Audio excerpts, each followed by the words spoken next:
the freedom lifestyle. And I think that maybe I didn't know how to define it then, but that's ultimately what I saw for myself. And so, I saw myself living in a nice house and like, I could visualize like a looking out over a nice like sunny day, almost like you'd be in, Southern California, although I wouldn't want to live there now. And looking out over a pool and it's all sunny and you can see like the plants that are all green and like the concrete around the pool. And then, like you got nice cars in the garage and you just feel like free and unburdened. Like you don't have to worry about paying the bills. You don't have to worry about paying the rent. Things are taken care of. And I've always been the kind of person who I don't ever want to stop working. I want to get to the point where maybe I don't have to work, but I work because I enjoy it. And I definitely work now because I enjoy it, but there's certainly times where, you just got to grind and bust it out no matter what. But I've always thought like I'll be the kind of person who never stops, but just keeps going because they enjoy the process. And so I believe that that's what I saw for myself and just keep growing.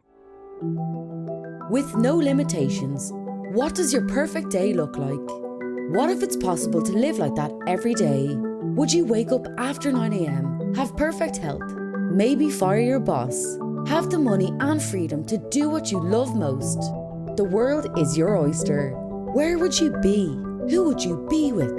The possibilities are endless. Whether you believe it's possible for you or not, you can make more, work less, and live free. Welcome to Freedom Hack Radio, where entrepreneur, best-selling author, world traveller and adventurer, Bryce Robertson and special guests crack the code on money, health, relationships, spirituality and having fun doing what you love most. Be inspired to create your own self-designed freedom lifestyle. Welcome back to another episode of Freedom Hack Radio. I'm your host, Bryce Robertson. And today, my friends, we have an inspirational guest, someone who is going to get your ass going so that you can go out there and take massive action towards your freedom.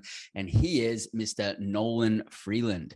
Mr. Nolan Freeland is actually going to share his story with us today. He's 23 years old. He's an entrepreneur. He's never had a job, and he is living a free life. And we're going to dig into that today. So Nolan, I'm really excited to have you with us here today. Thanks for joining us. Yeah, absolutely. I really appreciate the opportunity and I'm excited to be on here. Beautiful. So Nolan, a place I always love to start, mate. Today, what's given you the most gratitude? I really feel like I'm in a really good place right now. I feel like a lot of things are coming together. A lot of like hard work and effort and focus and visualization are kind of bearing fruits and coming into fruition. So, I just feel very grounded and thankful. I feel a lot of gratitude just overall. That's awesome. That's awesome. We're going to dig into that and take a deeper dive on that later. So you're living an awesome life. I love it, mate. It's inspirational. I think a lot of people are going to get a kick out of it. I just want to dial back the clock and just go back to the beginning where you had your first inspiration to want to be an entrepreneur, because you've not gone out there and got a job. You're 23 years old. You've been doing the entrepreneurial thing right from scratch. Where did that seed get planted?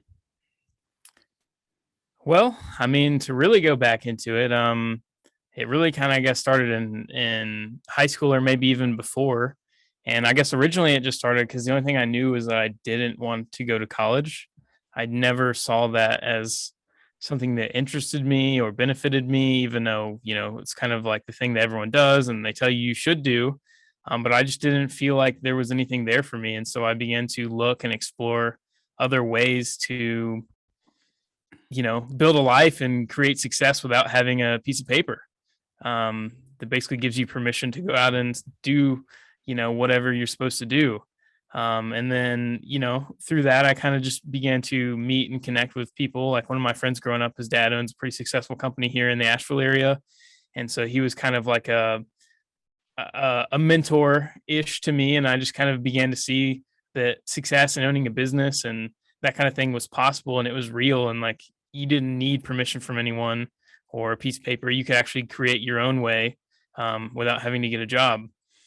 And so that kind of really like sparked the interest and the desire for me and the idea to look for opportunities. And from there, decided at one point, I thought maybe I wanted to own restaurant franchises. And so I got a job working at Subway to learn the business basically from the bottom up. And because I literally thought like, here's a franchise, I can start from the bottom and then I can end up owning, 100 of these. And so I worked there. I worked at Subway from, I don't know, somewhere in high school to about the end of 2016 or beginning of 2017. And I learned a ton. Like I learned a ton about interacting with customers and sales and like asking. And you get rejected a lot in fast foods. It's like, do you want extra this or that? And you get rejected all the time, but it doesn't really matter. And I also learned like hard work through that, just because I could hold myself accountable to things that my coworkers weren't doing, and I knew that I could outwork all of them. So yeah, that's kind of how this adventure sparked. And how old were you when you first were inspired by your friend's dad that owned a business?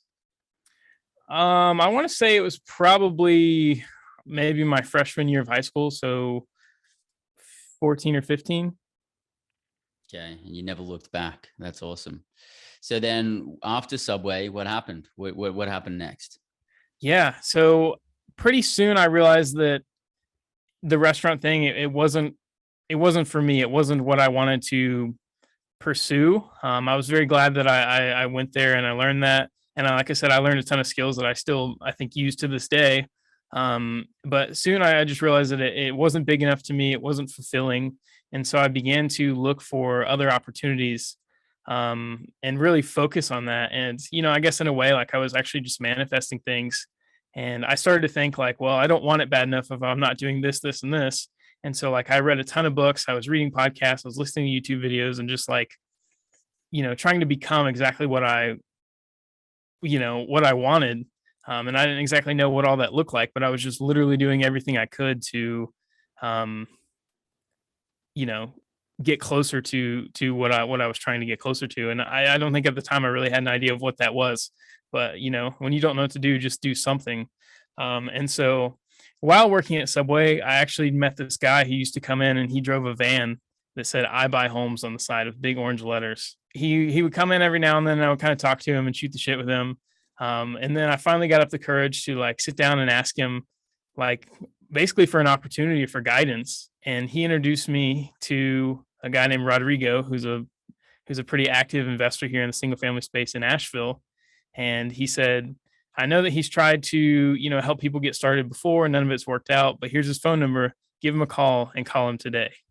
And so I literally went outside behind the store and called Rodrigo and left him a message. And, I'd probably take a couple of days for me to hear back from him. And that's basically where that journey started. And, I wouldn't be here without that gentleman who gave me Rodrigo's phone number. And I certainly wouldn't be here without Rodrigo. That's awesome. Yeah, I want to take a deep dive on that in a minute here. But before we do, I want to scale it back and cover some of the things that you're talking about there. So you said that you reached a point where you knew you wanted to be something, right? And I'd like to know what your image of that was. We'll talk about that in a minute. But you also said that you read a bunch of books, you listened to a bunch of podcasts, you were listening to audios. What were you listening to? What was the theme, and what were some of the different books that you were listening to? Yeah. So this kind of all started around like 2014 or 15. And I really dove deep into guys who I guess maybe now seem a little bit like taboo, or they're very mainstream, but they weren't back then. So it was guys like Ty Lopez, and he talked about building things like the good life, where you have the 4 pillars of the good life, which is health, wealth, love, and happiness. And then guys like Gary Vaynerchuk, obviously, and Grant Cardone. I soon discovered Grant Cardone. He's all about cash flow and real estate. And then I'm like, well, who's this guy who's got, I forget how many apartments he had at the time, but, he had like $500 million real estate portfolio. And it's like, well, that's freaking amazing. Like, how does someone get there? And then, like I even read a lot of Donald Trump's books because back then they weren't so, controversial. And that really opened my eyes to what was possible and like think big and kick ass. And this man owns, skyscrapers in New York City. I mean, that's super inspiring to own buildings like that. And so I think a lot of that allure is kind of what drew me into the real estate space, and just thinking bigger and, unlocking, I guess, the limitations that, society or maybe, individuals put on themselves. And how old were you when you were going through this? Well, I was born in 98, so that was 2015. I was probably 16, 17. Okay, so at 17, you had these role models and you were aspiring to be like them. So if you were to fast forward like 20 years from that point in your mind while you're 16, 17 years old, uh, what is the image of the future you that you wanted to build? What kind of characteristics did you have? What kind of lifestyle were you living? Like, what was the vision in your mind? Yeah. So, I mean, I think ultimately, and you and I very much agree and share the freedom lifestyle. And I think that maybe I didn't know how to define it then, but that's ultimately what I saw for myself. And so, I saw myself living in a nice house and like, I could visualize like a looking out over a nice, like sunny day, almost like you'd be in, Southern California, although I wouldn't want to live there now. And looking out over a pool and it's all sunny and you can see like the plants that are all green and like the concrete around the pool. And then, like you got nice cars in the garage and you just feel like free and unburdened, you don't have to worry about paying the bills. You don't have to worry about paying the rent. Things are taken care of.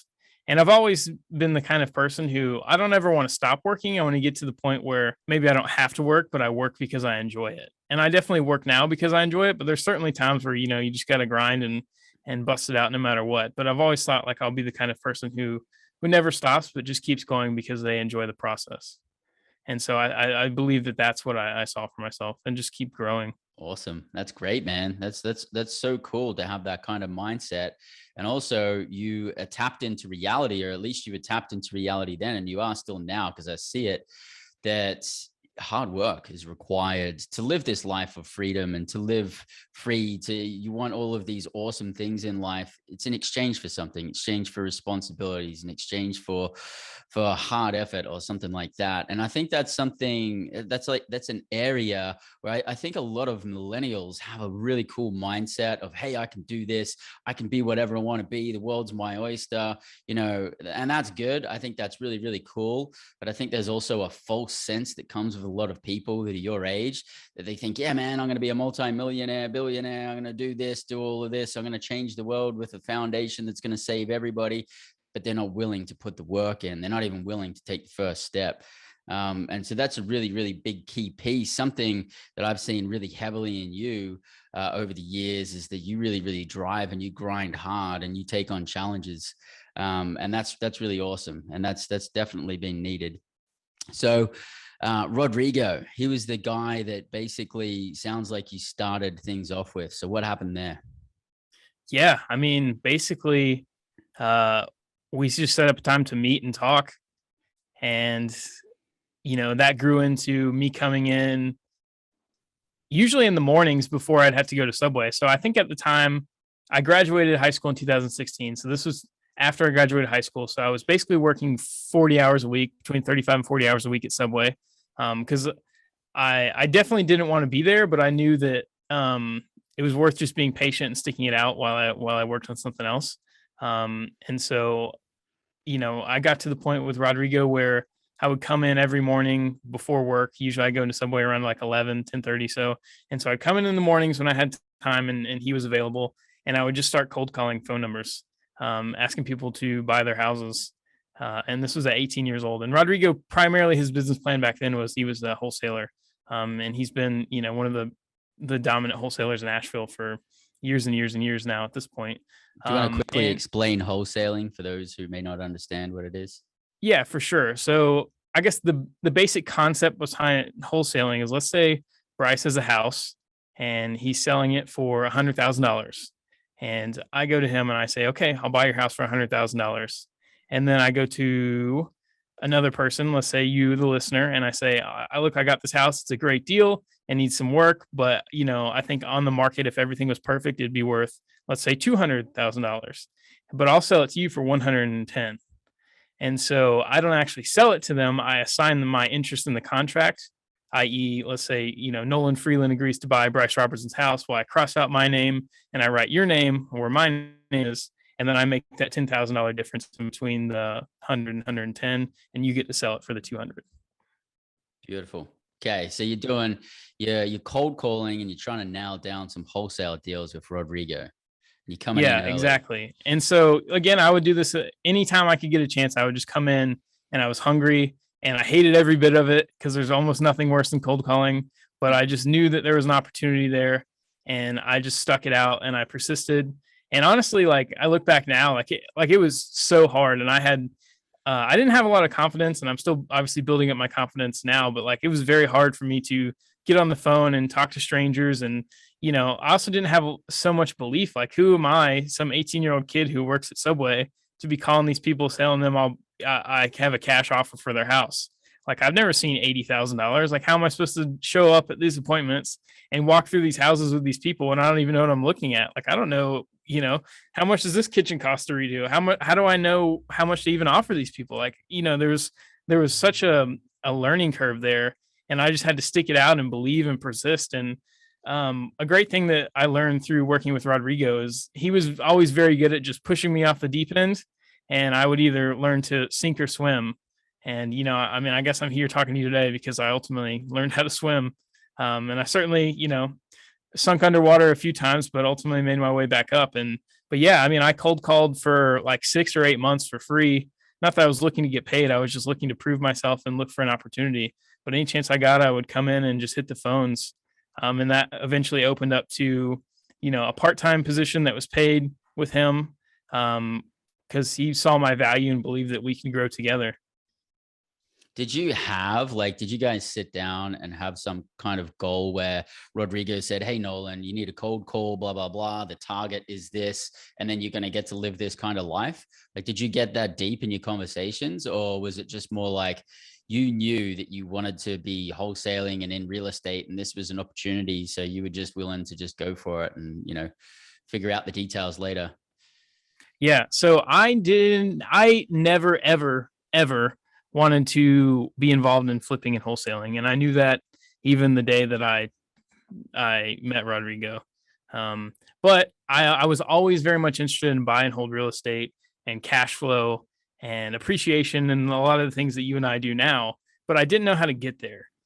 And I didn't see the path. I didn't have the resources or the knowledge. And so I took the opportunities that came my way and the doors that, I guess I knocked on until they opened. And so, I learned so much, and I knew that he had knowledge that I knew that he had so much that I could learn. And so much like kind of with you and I, like I believed in what I was doing, and I just trusted in the process. And that's kind of what drove me and carried me, was just the trust in the process. As you're actually saying this, I'm just envisioning that if you don't have that like specific thing that you're working towards and the reason you're doing it, like that tangible item of, hey, like, on September 15th, I'm supposed to make, $1,000 or something like that. It seems like you didn't have that. And what you had instead was this way bigger future vision of wanting to live free, and the swimming pool and the green stuff growing and everything like that. So if you didn't meet the September 15th goal, or if you felt like that you weren't going to meet the September 15th goal, you weren't going to get taken out. And because you're not an easy guy to take out, you just kind of like, you get your mind set on something and you just plow through all the challenges. So I just wanted to point that out. It's something I noticed there. Yeah, that's funny that you say that, because that's something that I've literally just come to realize in the last 2 weeks, as I've been thinking about a lot of stuff, personal and professionally, and processing things and kind of making new plans and ultimately taking on new challenges. Is like, when I decide I'm going after something, or that I want something, like that's literally all I focus on. And I'm almost like relentlessly attacking that every day. So yeah, and specifically on the big picture and not all like the minutia and stuff like that, which could easily take people out. So I want to keep going with this flow, but I also want to take a step backwards as well, because you said that Rodrigo had an amazing ability to be able to throw you in the deep end. Sometimes you would swim. Obviously, we're here today. We've got a lot of exciting things to share, but sometimes you would sink. Can you share some of those early sinking moments? I mean, some of them I probably try and block out, but I mean, there was definitely times where, like one time I put this house under contract with no due diligence period, and that was just like a stupid thing to do. And he was obviously not very happy with that, because he put up earnest money and stuff like that. So, our deal was like, I would get a percentage of it was basically a commission of his assignment fee. And so for whatever reason, we were working on this foreclosure deal and everything was going well. And he's like, all right, I got it. Like I negotiated for you. Like we're good to go. I've got to go somewhere. Nolan, you help them get this contract together and we'll be good to go. And for some reason, I don't know what happened, but like I just completely wrote the whole thing up without a due diligence period. And then I was like, oh yeah. And then I told him and he's like, you did what? So I can remember that being one of my big mess ups. And ultimately we just signed an amendment to the contract on that. So it didn't end up being a big deal, but it was definitely a big learning lesson. I think a lot of the mistakes that I made were just being green, and then also just a lot of fear, or not self-confidence or unbelief in what I was doing. Yeah. And then, but how long? So you started, you were like, 16, 17 years old when you started. How long until you actually had confidence? And what was the pivotal point where you started to have confidence in the real estate and business world? I would say that I'm still working on that much to this day, but I believe that confidence comes from keeping the promises you make to yourself. And be it like I'm going to go to the gym today at 4, and then I go to the gym. Even just those small promises, and also like when I bought my first rental property on my own, like that was a huge confidence thing. Like, wow, I can actually do this. And even when I got my first house under contract in the wholesaling business with Rodrigo, which took me 6 months to do, before I even got any leads or progress or anything from when I started cold calling. So I think I started with Rodrigo in October of 2016, and I got the house under contract in February of 2017. And so, yeah, I mean, I think just like I said, trusting in the process, believing, moving forward, no matter what. When I had setbacks, like I had to move past them and just keep going. And I think just over time that, building confidence and knowledge in a certain thing, comes from repetition and keeping things moving. That's pretty quick, man. 6 months is actually pretty quick. And this is something I want to remind our listeners right now, that when you are starting in real estate or as an entrepreneur, it doesn't just happen quickly. You've got to start, you're building something from scratch, and you've got to essentially push a massive rock up the hill. And it's so hard to get the momentum going in the beginning. And like, if you're going to start a business, if you're going to start in real estate, you have to at least stick to the same tactics for like 6 months, if not a year, to really actually build some momentum. So, and then once you do build momentum, it snowballs. And we're going to talk about how all of this is snowballed for you later on in our conversation. But let's go back to that first deal. What happened when you did your first deal, and how did that all come to fruition? Yeah, so that one's kind of to be honest, it's a funny story. So this was again like Asheville 2017. I don't know if anyone knows anything about the Asheville market who's listening, but this house was in a particular pocket of West Asheville that was very, very hot on the market. And it was actually in pre-foreclosure. And we had stopped by there several times, left notes on the door. I didn't have a lot of confidence to just show up and leave notes by myself. We had tried cold calling this guy, and just anything we could to get a hold of him. And one day I was just in the office. It was like an afternoon. I was feeling pretty good. Like I was jazzed up. And I was like, you know what? I'm just going to call this guy and just see what happens. And so, I'm sitting there on the phone and I'm calling him and he answers. And I'm like, okay, like great. And then I kind of like give him my script or whatever, which was much more fluent than it was when I first started. It's like, hey, I know this house is in, pre-foreclosure. I was wondering if you'd have any interest in selling or seeing what we could do or whatever I said. And he's like, yeah, well, I'm actually meeting someone else to look at it in like an hour. Could you come too? And so I was like, great, like I'll see you in an hour. And then I immediately get off the phone with him and I call Rodrigo and I'm like, dude, I just talked to the guy who owns this address. Like he's meeting someone else there and like I need to be there. And he's like, dude, go. Like I can't make it, but like go. And I was like, well, I don't even have a contract. What am I supposed to do? Like, how do I put this under contract? And he's like, you don't have a contract? And I'm like, no, like I literally have never ever, don't even know how to do this. And so like I logged into his computer, printed off a contract and headed over there. And I ended up beating the guy who was supposed to go see it at the same time I was, who I assume was another wholesaler. To this day, I don't really know who he was, but I do remember he mean mugged me because he pulled in the driveway.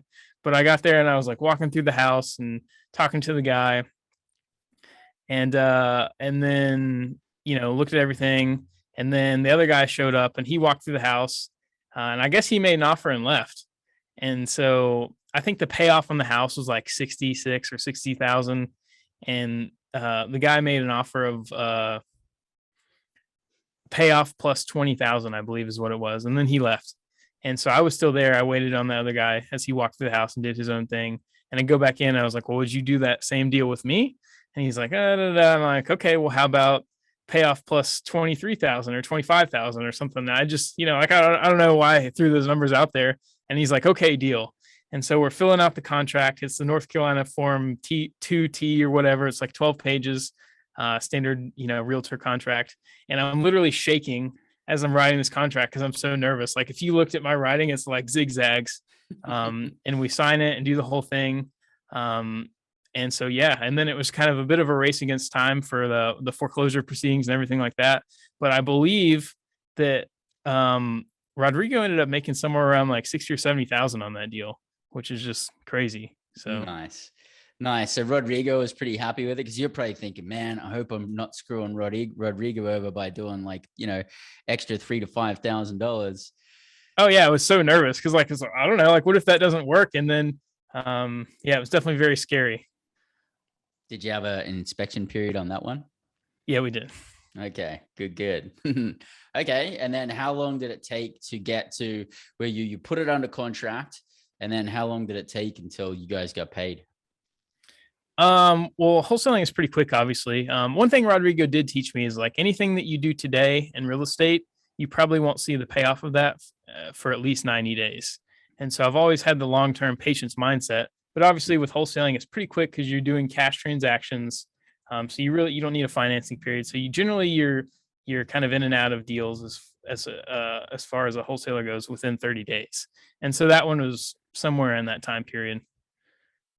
Excellent. And then you guys built a wholesaling machine, didn't you? Yeah, I think that we definitely grew from, kind of like a one-man operation to having systems and consistent advertising and campaigns. And I mean, we really did, take what Rodrigo had built and expand upon it and grow it into a real business, I would say. How did you feel once you did your first deal? Once you did the first deal and like it was done and like people were getting paid, how did you feel at that point?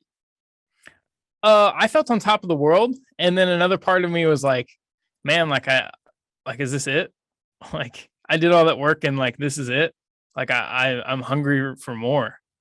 Like, I also felt like that. So I mean, it was great, and like I had so much confidence, and it's like, okay, like I've gone through the process now, and like I've always really liked working with pre-foreclosure deals because I'm so familiar and so confident with the process. Like I'm very comfortable calling a bank and negotiating payoffs and doing all that stuff because it's just what I enjoyed. And like maybe it's just because of that first deal, I just always gravitated towards working through foreclosures with people.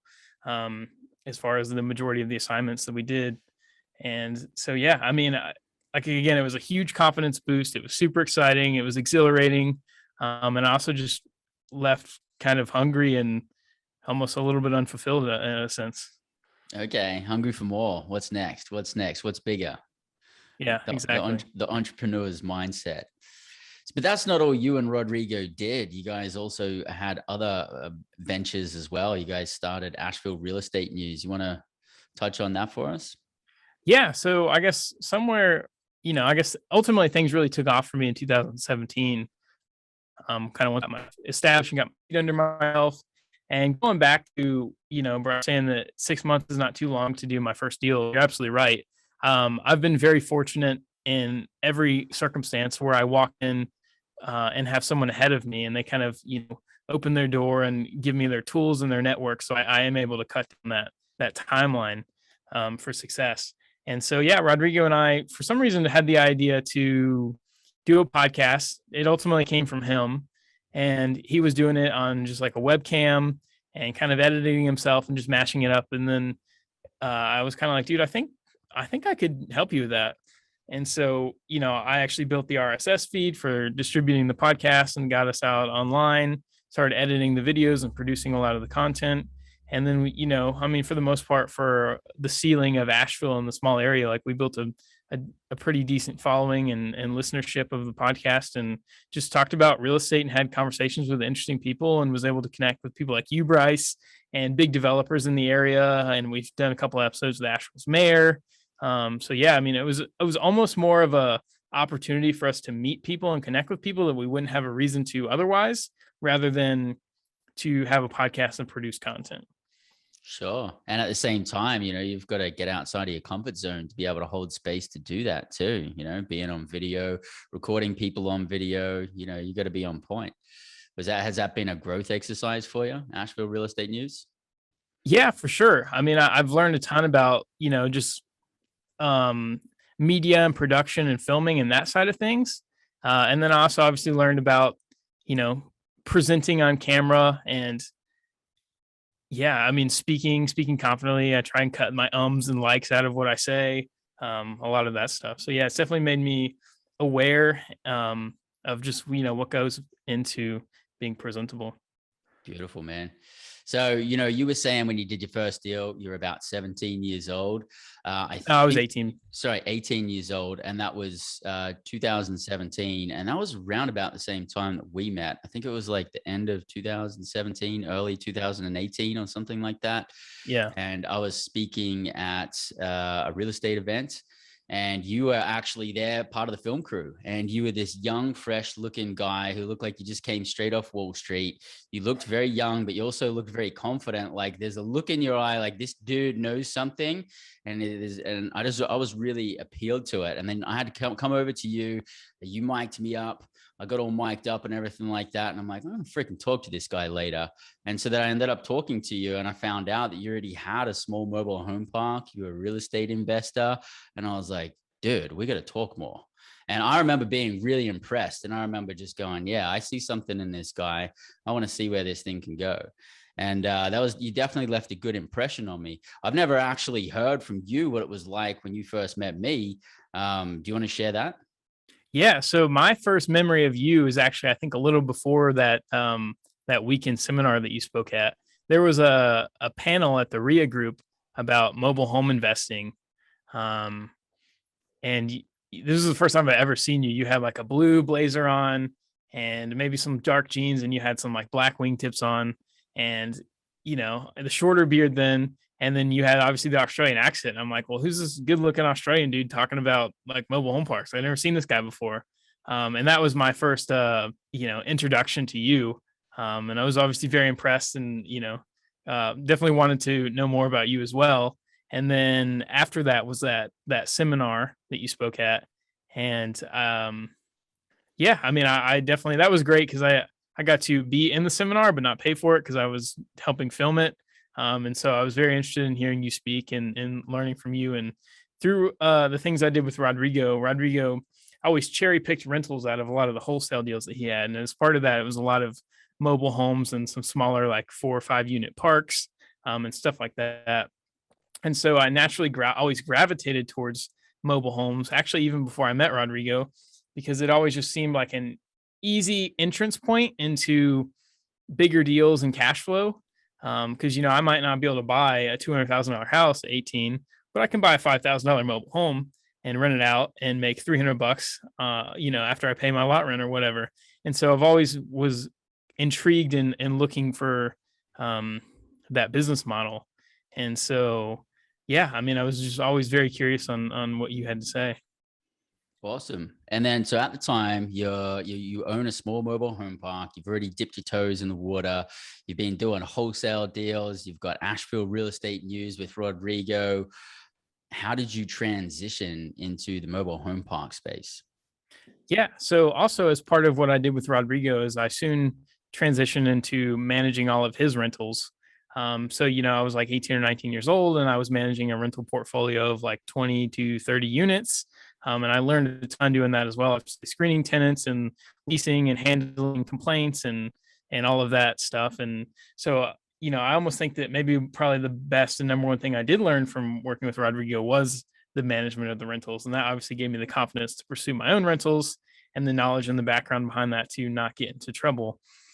And ultimately, around the summer of 2019, I was doing a lot of work on myself and thinking about where I was at. And I just kind of had this epiphany one day. It's like, I feel like I'm playing too small. Like I'm not happy. I honestly believe that I can do bigger and better things. And I don't know exactly what that looks like, but I know that I want to get into bigger real estate deals. Like I know that I want to like own apartments or storage or something just bigger. I don't want to deal with, one house and I flip it tomorrow and then I got to go find another one the next day. Like I want to buy something and work on it and benefit of it and cultivate it, if you will. And grow that over time and grow a portfolio that actually builds legacy and builds wealth, and not just wholesaling is still a job, but um, you know growing a portfolio is a business. And yeah, like I actually I didn't feel like I was an investor. I felt like I was a trader, and so I wanted to grow and move on to bigger things. And then what did you do? What next steps happened that led you into that? Yeah, so actually quite a bit. So that was the summer of 2019. And I was like, okay, well, I need to figure this out. And so I started reading multifamily books, and listening to that kind of podcast and just absorbing that kind of knowledge and thinking bigger. And I started talking to people, and just kind of almost speaking that into existence and just like talking to Rodrigo, telling him what I was thinking, what I was feeling, what I wanted to do, talking to my friends about that, my girlfriend at the time.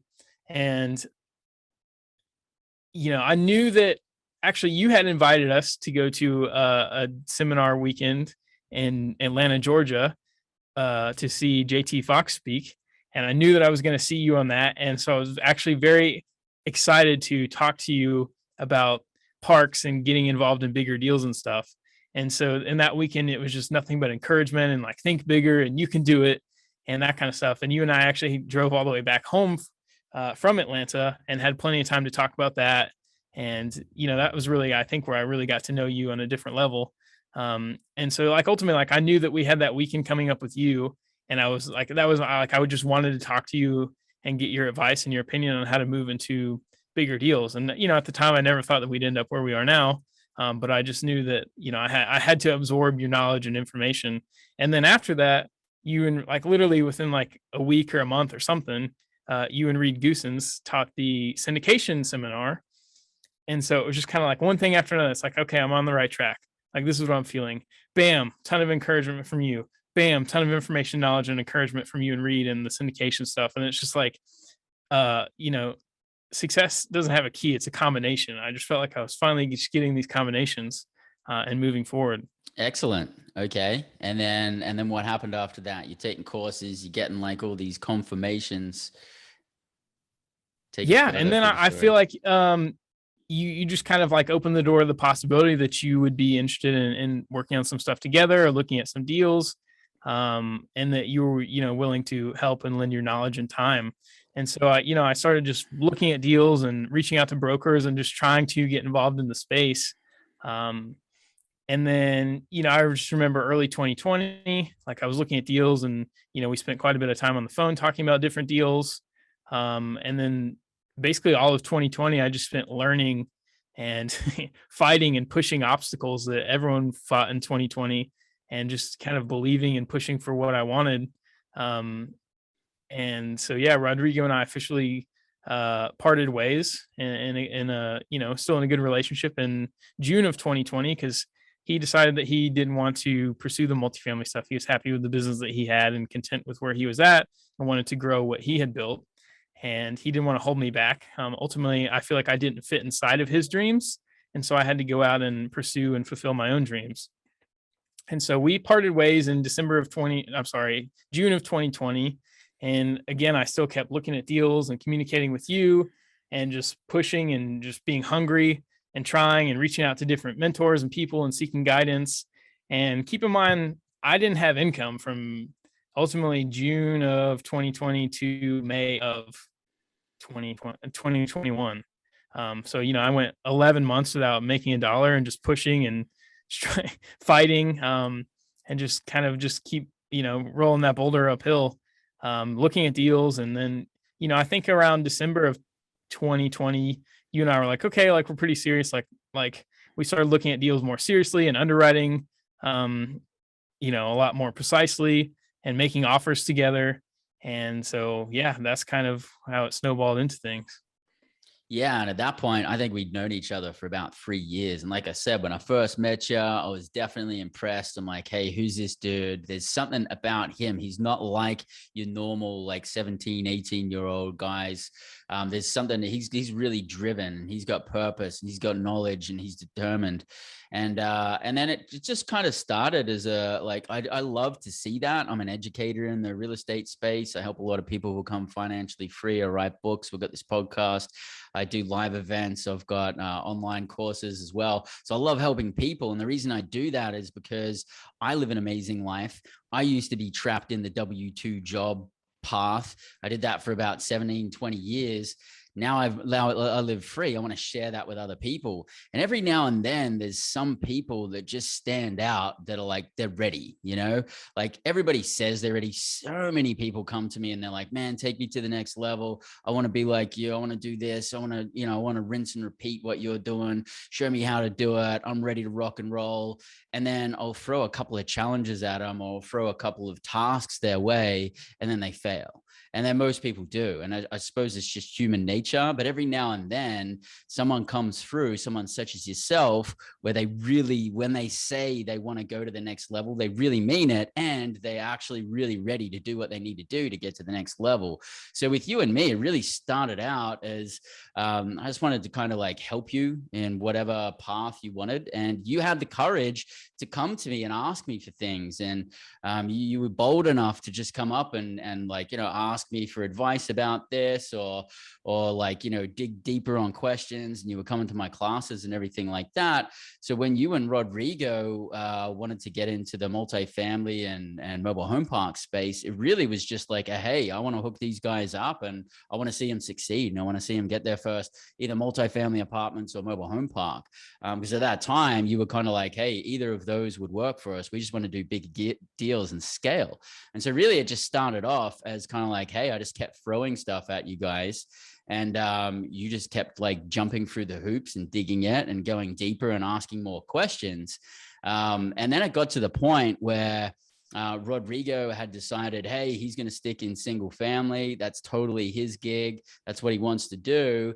And then I was like, okay, Nolan, what are you going to do? And he's like, yeah, well, I want to stay in the multifamily or mobile home park space.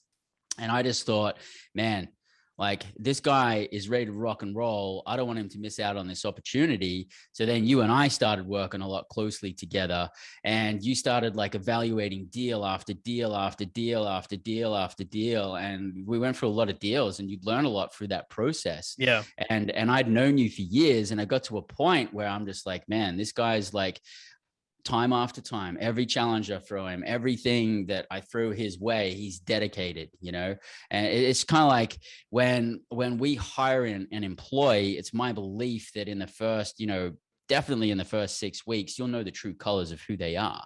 And at this point, I already known you for like years, and you just kept doing it and doing it and doing it and doing it. So I'm like, man, I cannot waste this opportunity. Come over with me. Let's do some deals together. And that's pretty much where we were at the end of 2020. So what was it like going from the end of 2020 and then coming into like the first 6 months of 2021? Yeah. So ultimately it made all of 2020 worth it. And I believed in it, and I just kind of had faith in the process. And I believe January 2nd, 2021, we got our first deal under contract, which we later purchased, but it wasn't without its ups and downs. And then pretty soon after that, I think in like February, the end of January, we got our second deal under contract. And then April, we got our third deal under contract. And so it ended up being that the first one that we got under contract fell out and then came back around. But yeah, we closed our first deal in Missouri in May of, was it May? Yeah, it was May. In May of 2021 this year. Mm-hmm. And then we closed our second deal in July, and then we just closed our third deal in August. And so, it was it was amazing. I mean, this year's been such a change in so many ways and a learning curve, and there's been lots of ups and downs. And also when we got the first deal under contract, I was like, okay, like this is like real now. Now it's like, now it's time to be put to the test and see if, you really want what you want. Are your goals really your goals? And so there was, a ton of work and a ton of learning process and stuff that went into that. And then there was stress and frustrations and, setbacks with going under, uh, due diligence on 3 deals at the same time. And so, yeah, I mean, ultimately it was awesome and it's totally been worth it.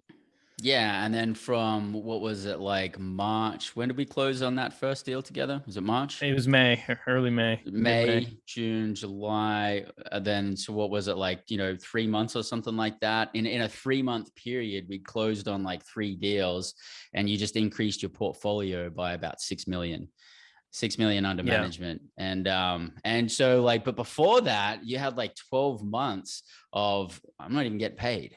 You weren't getting Yeah. paid for 12 Yeah. months. And not only that, in the beginning of us putting deals under contract, you were also coming to the table. You had to fork out money to pay for like inspections and due diligence and things like this. So you're putting, not only have you like spent like 12 months with no financial return, you're also forking out more money to make these deals happen. And then, man, it must have been like a pretty awesome feeling once you did that first deal.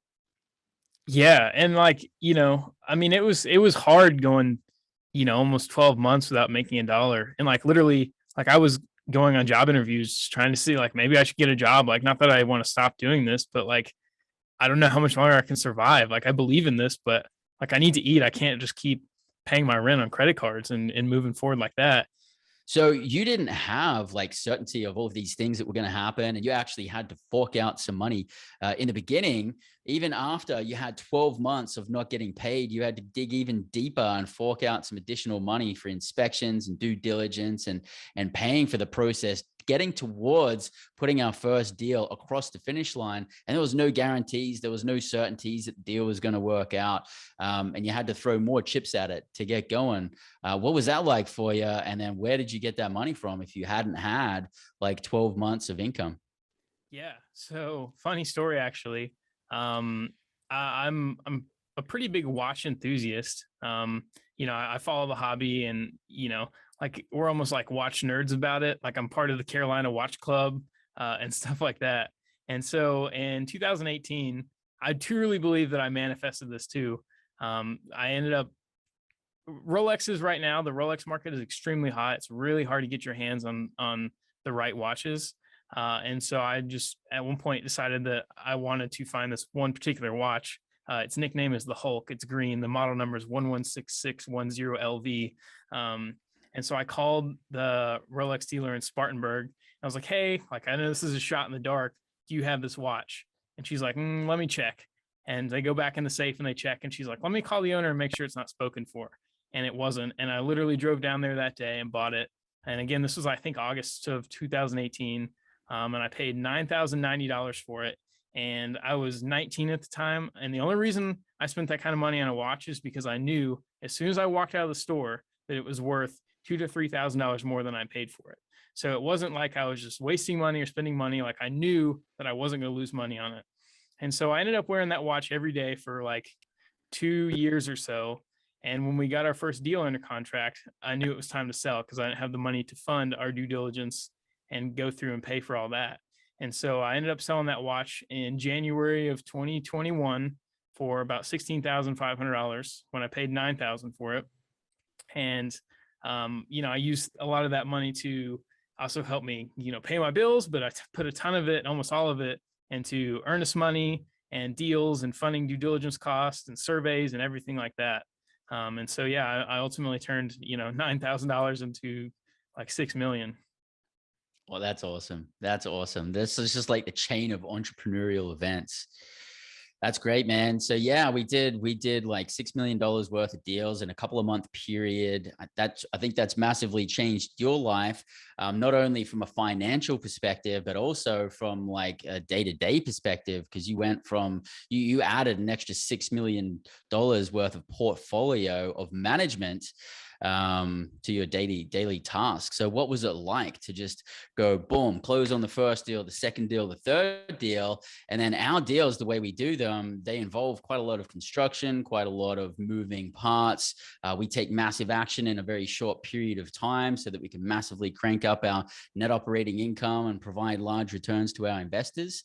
So it was just like, straight out of the gate, it was like boom, boom, boom, boom, boom, boom, boom. Lots of pressure, man. And before that, there was lots of pressure in doing the inspections and meeting the timelines, and we got to raise capital in time and everything like this. So what was it like? What's it been like for you for like the last 12 months? Because it's been pretty intense. Yeah, I mean, it's been super intense at times. And ultimately, there's been a lot of stress. There's been a ton of, like I said, jumping in the deep end and just figuring it out, and balancing and learning things at the same time.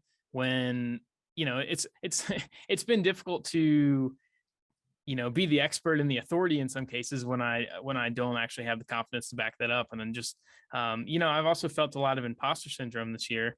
From you and I had this conversation of, instead of being who I was, stepping into this new version of me, because I actually have changed and I am different, and to just step into that role more. And so yeah, I mean, my day to day has changed, my confidence has changed, and I always felt like, before this year, like I always wondered if I was good enough, like how good am I? Like I feel like I've always felt like there's something inside me.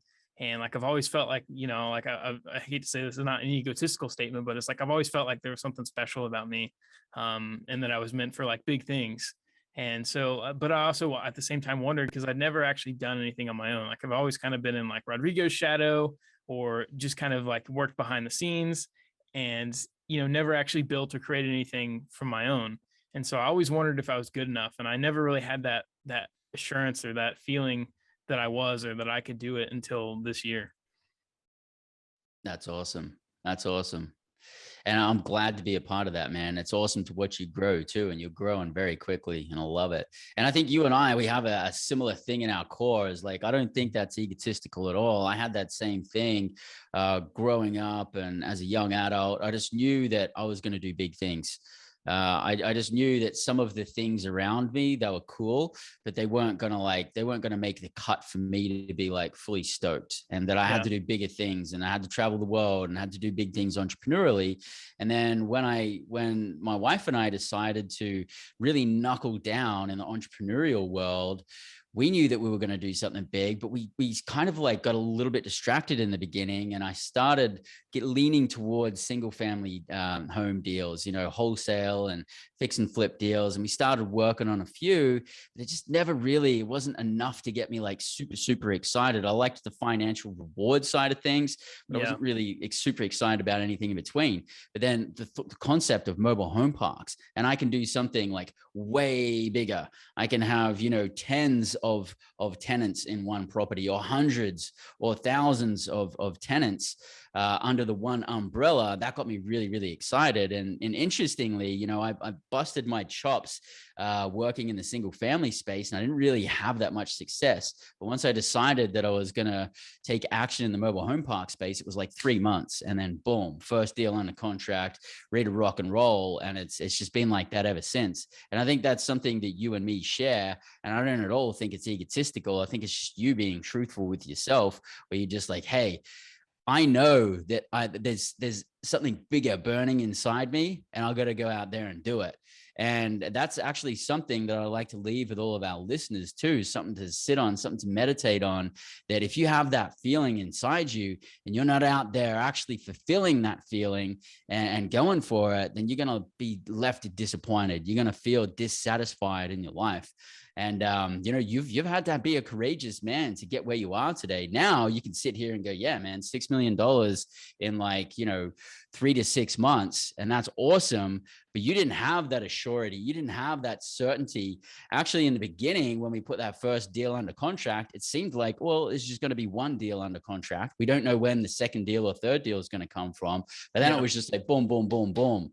And I think that was a universe, paying you off for like being, yeah, man, you've been busting your butt for years to get to this point, and now it's payday. But how did you push yourself through that 12-month period of not getting paid, and all of the times when you were cold calling for Rodrigo and you just didn't, there was nothing tangible in front of you. You were just like focused. What kept pushing you through, especially on the days when you had challenges? Yeah. I mean, there's certainly days where, I probably didn't go after it and attack it like I should, because I just felt discouraged and, maybe even a little bit hopeless. But ultimately, I would just focus on and believe in the bigger picture and what I was chasing, and, believe that it was right for me, and that whatever this feeling or this desire is inside me, like I have to just push it forward, because I know that I don't feel good when I don't do it. Like there's almost no better feeling when you hate cold calling, because it's totally against like my personality, as far as like just reaching out and being like super excited to talk to people on the phone, and they're just all angry because you're calling them, disrupting their day. um but if I was cold calling and I talked to 20 people, and it was like the hardest thing for me to do to make that first phone call, and then the second one gets a little easier, and the third one gets a little easier, and the fifth one takes away those two progresses, and then the sixth one gets a little easier, and you just keep pushing and moving through it, and then I just feel like I'm on fire.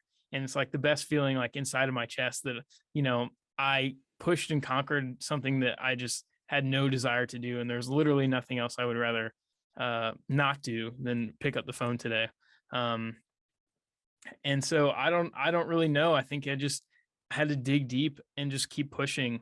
And like I said before, like there was times where I definitely like felt lost and confused and wondered if this was right for me, and if I should keep pushing. Like I interviewed for, I don't know, between 3 and 5 jobs in that 12-month period that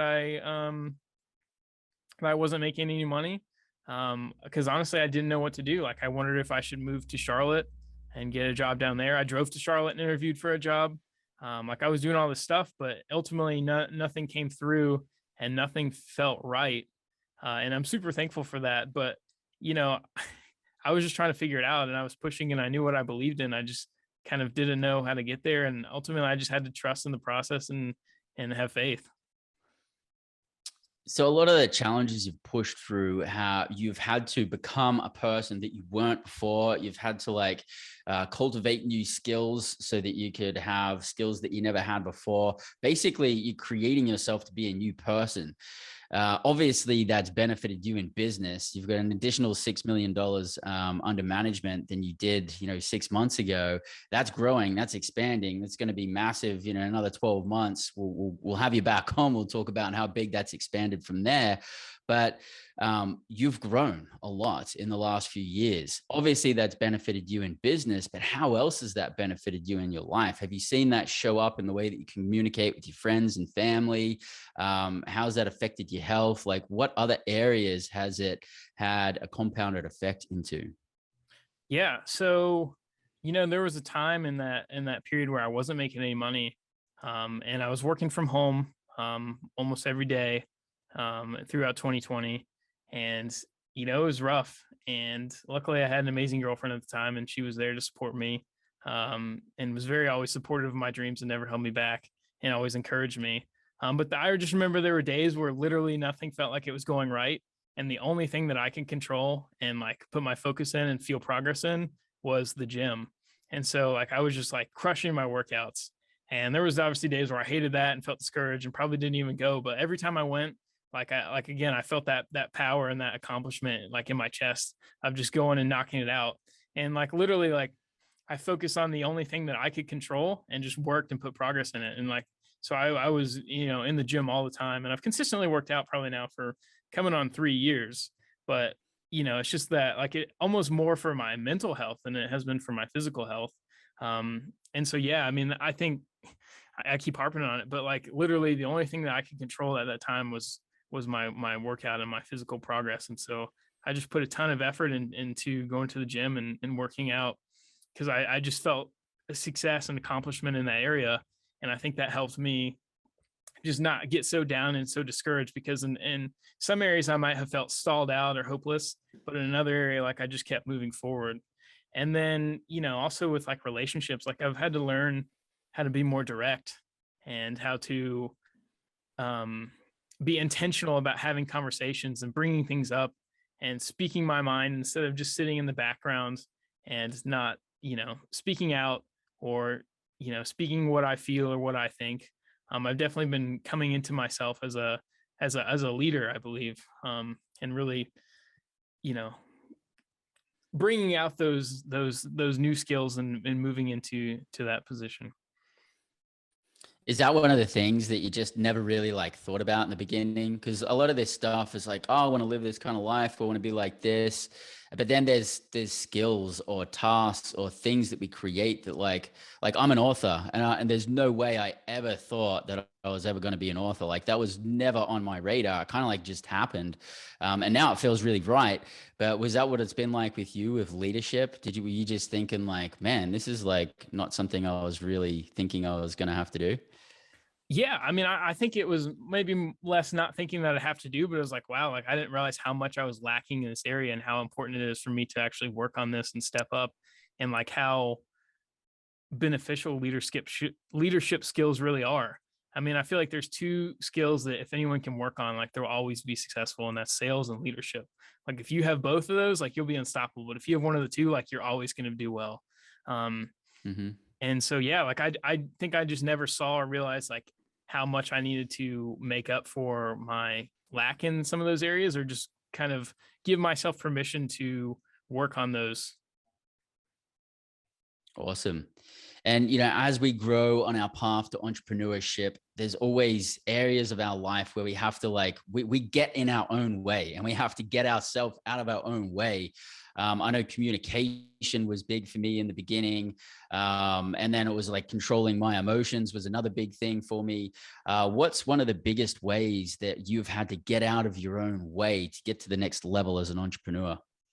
Yeah, I think some of it is not holding myself back by either telling myself I can't do something or not having belief, or just being scared to make that phone call, or have that conversation, or getting past the feeling or the belief that I don't have the authority or the knowledge to do something, or like I'm the one who needs to give myself permission to do that. Like I don't need permission from anyone else, and it's just letting go and just doing what needs to be done no matter what. Beautiful, man. Love the determination. So, what's the ultimate freedom lifestyle if you were to explain it? What does it look, smell, and feel like? Yeah, I mean, again, like you and I are very aligned on this. So I think it looks like financial, time, and location freedom is the freedom trinity. So ultimately, I want to be able to, spend time wherever I want to spend time, be it like maybe I want to be in New York City for 6 months out of the year. And then the other, I want to be in Texas for 3 months, and maybe I'll spend, a week or two in Miami, and then I'll go to Chicago, or, whatever. Like, I think it's just whatever I want to do. I think that especially now in these days, like I would like to obtain an airplane. And so I can just not have to worry about flights and schedules and other people's timelines, and just have, again, that location and time freedom that allows and provides, not just for personal life, but for business too. Um, and I don't know. I mean, there's some days where I'm just like, man, if I could do anything today, what would I do? And I'm like, I would really just love to take like my Porsche out on the parkway and just go for a drive and enjoy that. And so, I think it's kind of that. Like, I don't really have a lot of hobbies other than work. And I feel like maybe that's because I can't quite afford a lot of the hobbies that I would like to be in and I do enjoy, from an enthusiast perspective, not necessarily from like a flexing perspective. Um, Mm. and so, yeah. And then I just want to get to the point where I can build a company that provides careers and freedom for other people, um, through like my vision and my goals, and, help other people buy into our vision and goals and provide opportunities for them, and just grow a community and a company that is founded on the core values of freedom, and whatever that looks like. And for me, it also looks like not having to worry about paying the rent next month or the light bill. So That's yeah. awesome, man. And you are helping a lot of people, man. You got a lot of tenants, a lot of investors, changing a lot of lives. That's really, really awesome. So cool that someone your age is out there doing these things. So that's really great, man. And I love doing deals with you. I love working with you. I'm excited about where we're going and the different things that we're up to. What's got you the most excited about the next 12 months? Yeah. So I don't know. I'm really excited where I'm at with my growth and the way I'm thinking now and how I'm feeling about things. I literally feel like I'm on the cusp of just something big, like the floodgates are about to open and I'm just going to rise like a phoenix. And again, that's something else I just feel like inside of me, and I can't explain where that feeling's coming from. And I've like fought and worked so hard, and now like I have this feeling, and I feel like something's rising in me, and like things are just about to pop off. And so there's no secret that there's going to be lots of challenges and ahead, but there's also going to be lots of opportunities. And so, what does that look like as an investor and a businessman and entrepreneur? I don't quite know yet, but I'm excited to see and figure out what that looks like. I love it. 6 months, 6 million. And you're like, yeah, man, something big's going to happen soon. I love it. That's really, really cool. That's good, dude. So thank you very much. Thanks a lot for sharing today. You've been very vulnerable. Love your story. Hopefully a lot of our freedom hackers out there are getting super inspired to go, what, this kid, this 23-year-old kid, he went through all of these doubt and challenges and created $6 million of assets in like 6 months time. That's pretty inspirational. I want to go out there and do it in my own version. Hopefully you guys are out there actually taking your own actions and taking some of the advice that Nolan's giving. So one last question, Nolan, if you were to actually give one piece of advice to freedom hackers out there that are looking to get to the next level, who are looking to actually take their dreams from a concept to reality, what would that one piece of advice be? The one piece of advice would be quit tomorrow. Like no matter what happens today, just it gets tough, it's hard, just quit tomorrow. And then when tomorrow comes, quit tomorrow. Just keep quitting tomorrow and you'll get where you want to go, because it gets so hard and you're going to want to quit today, but just put it off and tell yourself you're going to quit tomorrow. And then when tomorrow rolls around, just tell yourself you're going to quit tomorrow.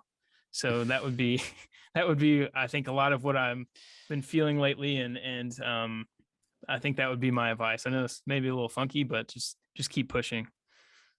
And tomorrow never comes, man. Tomorrow never comes. It's always today. And I feel like, definitely I've had tons of times where I've just gone to bed just feeling like, oh my God, the world's falling apart, deals are falling apart, everything's terrible. And I wake up in the morning and I'm like, boom, I'm ready to rock and roll. Well, the same thing, you actually touched on it earlier before when you're talking about workouts.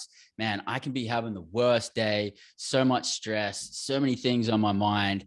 And then I come into my workout and I'm just like, I'm flustered. I'm like, maybe emotionally, I'm angry or whatever. I smash a workout and I literally can't even remember what I was bothered about or what problems I had. I have to actually like sit and rethink about it for any of it to come back. So yeah, definitely some sleep and some workouts can reset us and put us back in place. And absolutely guaranteed, anybody who's out there in the real estate world, business world, crypto, stock market, anything, if you're out there as an entrepreneur, business owner, you're going to have challenges. There's going to be days that suck. There's going to be days that just like feel like everything's about to fall apart. From my experience, that's when we're like on the cusp of massive, massive success. And I think that you and I have proven that over the last few months, especially over the last year. So again, it's really awesome to be doing deals with you. I'm super excited about your success. I'm very driven to take you to the next level. It gets me really freaking excited. I want to fill that dream. I want to get you on the Blue Ridge Parkway in that Porsche, rocking out, 10 watches on each arm, just, Hulk style, just doing it. And so, yeah, I'm excited for where we're about to go. So once again, thank you very much for joining us here at Freedom Hack Radio. Before we take off, how do listeners keep in touch with you and keep the conversation going? Yeah, absolutely. Probably the easiest or best way to connect with me would be on Facebook, Instagram, or LinkedIn. And that's just Nolan Freeland, Nolan Freeland. Cool. And we'll have links to that in the show notes. We're also going to have links to Asheville Real Estate News as well, which is Nolan's podcast, keeping people up to date on real estate in the local area. So once again, thank you very much, brother. A lot of awesome information that you shared with us today. And for all of our freedom hackers out there, until next week, live large and live free. G'day, this is Bryce Robertson. I'm your host here at Freedom Hack Radio, and I truly hope that you got a ton of value out of the episode that we just shared with you. And if you did, make sure to subscribe on your YouTube channel. Make sure to subscribe to your favorite podcasting platform. Hit the notification button so you can find out about the next episodes as they come out. Because if you haven't achieved financial time and location freedom, you really need to be dialed in here. So make sure to subscribe and follow us along as you grow on your path to financial, time, and location freedom here at Freedom Hack Radio.